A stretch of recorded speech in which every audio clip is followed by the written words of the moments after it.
vizuri, sijua kufanya nini, mkwenda na ukumbavu bwana. Inji hii ni lazima ibadilishwe. Inji hii ni lazima tubadilishe. So tunataka tuambie wale watu wa OKA wale walibaki kule kingine, mjipange, mkitaka kuja na sisi bwana mfuate ile kitu tunasema. Kenya kwanza. Na kama mtaka kwenda na wale watu wengine mawe.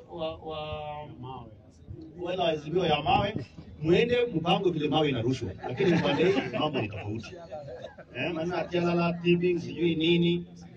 Na nataka wa Kenya watembee. Ndio wajue tunamaanisha nini. Sisi hatutaki mzaa. Ndio maana mnafikiria sasa zingine nini wazimumizi wazimu. Sasa watu wangu wale wanaelewa wanafikiria na mimi wamefika. Na hii safari hii watashangaa. Watu watupee mwezi mwingine mbili. Na mimi nataka niambie Musalia Mudavadi, wewe kuja kwa timu na timu yako yote, sisi tuko tayari, hakuna ukubwa hapa, tupangane. Acha wanapiga kelele, unajua niliona wengine wanapiga kelele kama rafiki yangu Safuna na wengine hapo. Unajua Safuna hata kama sisi wote ni walevi sisi tunakunywa kidogo, lakini yeye anajulikana kama mtu hata ajua asubuhi ni saa ngapi, ajui saa saba ni saa ngapi, ajui hata ukiona tu harakati kama wazimu.